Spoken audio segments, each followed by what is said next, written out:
सब गोटा के प्रणाम। और आई हम जिमुतवाहन के कथा लऽ कऽ आयल छी सब गोटा के, कारण आब जितिया नजदीक आबि गेल छै। शनि दिन तेल खैर चढ़ि जायत, रवि के व्रत रहत तऽ रवि के सब गोटा के सुनऽ के रहै छनि कथा। ओहि दुआरे हम जितिया के कथा लऽ कऽ आयल छी।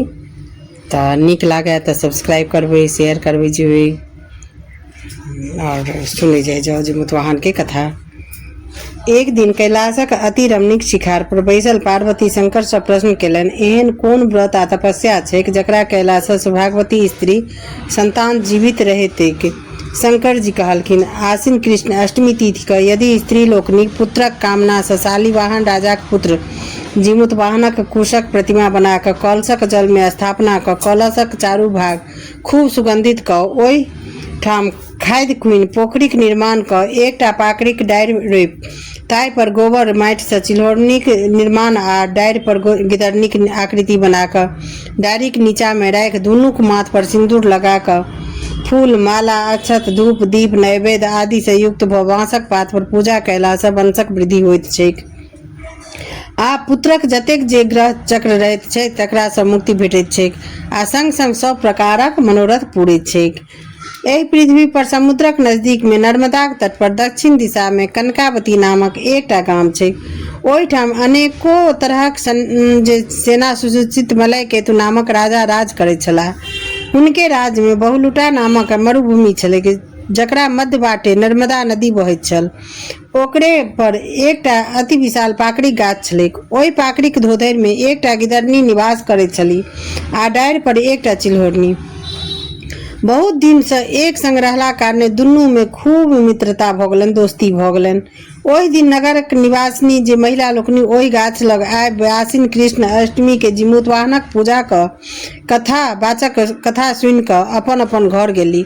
गिदरनी आ चिल्हौरनी सेहो व्रत केने छली, इहो लोकनि अपन अपन घर गेली। ओहि दिन संध्या समय में ओहि नगर के जे निवास केनिहार जे नामी सेठ तकर एकटा मात्र पुत्र छलखिन, उनकर मृत्यु भऽ गेलनि। ओकर परिजन सब नर्मदा कात में आबि अग्नि संस्कार कऽ अपन अपन घर जाय गेला। ओहि अष्टमीक राति में टपाटप मेघ लागल छल, जाहि में हाथक हाथ नहि सुझैत छलैक। ओहि भयंकर अन्हार में कखनो कखनो जे बिजलौका लौकैत छल, तकर इजोत में ओ मृतक मांस देख दिन भरि के जे उपासल गिदरनी तिनका नहि धैर्य रहलनि। ओ गाछ पर जे चिल्हौरनी रहथिन तिनका सब प्रश्न केलखिन, हे बहिना, अहाँ जागल छी कि सुतल छी? पहिल बेर खुशी पूर्वक चिल्हौर जवाब देलखिन जे जगले छी।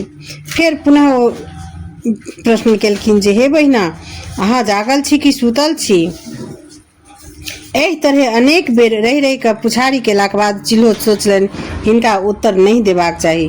पुनः गिदरनी जिज्ञासा पर जवाब नहीं भेटलनि तहन ओ सोचलनि बहिना शायद सुति रहली। बेर बेर गिदरनी के जिज्ञासा उपरांत जवाब नहीं भेटला पर ओ अपन धोधरि से निकलि आ नदी के किनारे पर गेली। ओहिठाम अपन मुँह से पानी आनि आ चिता के आगि के मिझायल। तखन चिता में जे बाँचल मांसक टुकड़ी तकरा ओ खंड खंड काटि कऽ पेट भरि कऽ खेलनि आ अपना निवास स्थान में आनि राखि देलखिन। हिनकर सब कर्तव्य डारि पर जे बैसल चिल्हौरनी से देखैत छलखिन। आ प्रातः काल गिदरनी चिल्हौरनी कहलखिन जे हे सखी, पारनाक चर्चा किएक नहीं करैत छी?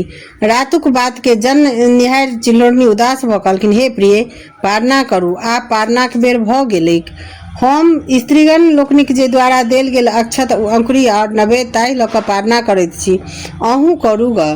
तकरा बाद काल क्रमे प्रयाग में कुंभ लागल। चिल्हौरनी और गिदरनी संजोग से दुनू गोटे ओतऽ पहुँचली। ओहिठाम एक समय में दुनूक मृत्यु भऽ गेलनि। कुंभ में मृत्युक कारणे गिदरनी आ चिल्हौरनी दुनूक जन्म वेदक ज्ञाता जे भास्कर नामक भिक्षु ब्राह्मण तिनका घर में भेलखिन। दुनू गोटे जौआ जन्म लेलनि। दुनूक नामकरण भेलनि। चिल्हौरनी जे छली से जेठ भेलखिन, हुनकर नाम शिलावती छल आ गिदरनी छोट भेलखिन, हुनकर नाम कर्पूरावती राखल गेल। दुनू कालक्रमे पैघ भेली, यानी कन्यादानक योग भेली। तहन दुनू कन्यादान भेल। पैघ जे शिलावती, हुनकर विवाह महामतक नामक जे महाधनी मनी लोकक तकरा संग भेलनि आ दोसर कन्याक विवाह मलय केतु नामक जे महाराज तिनका संग भेलनि। काल में कर्पूरावती गर्भवती भेली आ बच्चा जन्म लेलकनि, लेकिन बचलनि नहीं, मरि गेलनि। एहि तरह कर्पूरावती के 7टा पुत्र जन्म लेलकन आ 7 मरि गेलन। ओ लोकनि परम दुखी भेली। पहिल जे कन्या शिलावती हुनको 7टा पुत्र जन्म लेलकन आ 7टा जीवित छलनि। शिलावती के सेहो कर्पूरावती पुत्रक सभक मृत्युक पर बड़ दुख भेलनि, कष्ट रहनि। आ कर्पूरावती के तकलीफ छलनि जे शिलावती के 7टा पुत्र जीवित किएक रहैत छनि। ओ बहुत परेशान छली जे हुनकर पुतहु सब किया हुनका सेवा कर रहल छथिन आ 7 पुत्र के देख हुनका बहुत संताप होइत छलनि। एहि दुख से कर्पूरावती जिमुतवाहनक पूजा दिन खाट पर सुतल छली।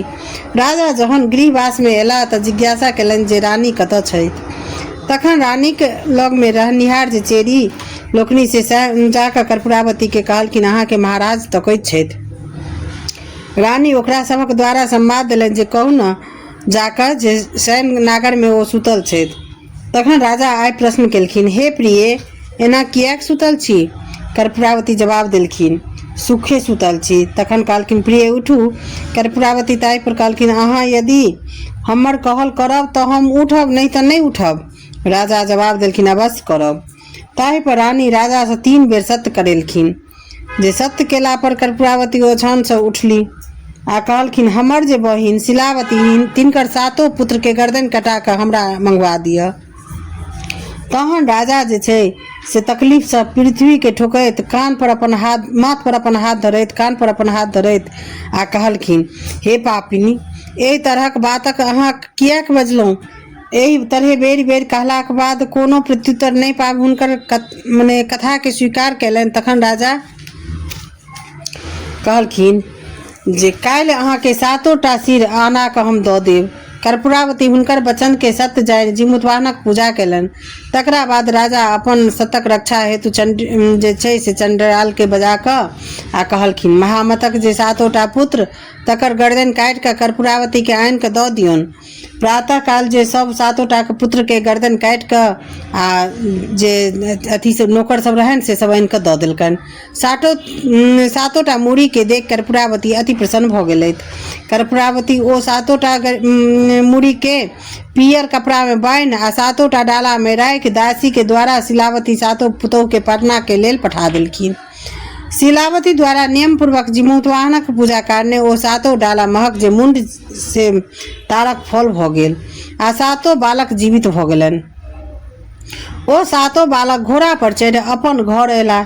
7 भाई स्नान क ध्यान क अपन अपन पत्नी के समीप पहुँचला आ 7 पुतोह मौसी द्वारा जे पठायल गेल तारक फल अपन अपन स्वामी के देखा कर कहलखिन, ई अहाँ के मौसी परना के लेल पठेलनि अछि। उम्हर कर्पूरावती शिलावती 7 पुत्रक जे बद्धक शोकाकुल कानय सुनबाक लेल आनंद के प्रतीक्षा में बैसल छली। जहन कानब नहीं सुनलखिन तऽ कर्पूरावती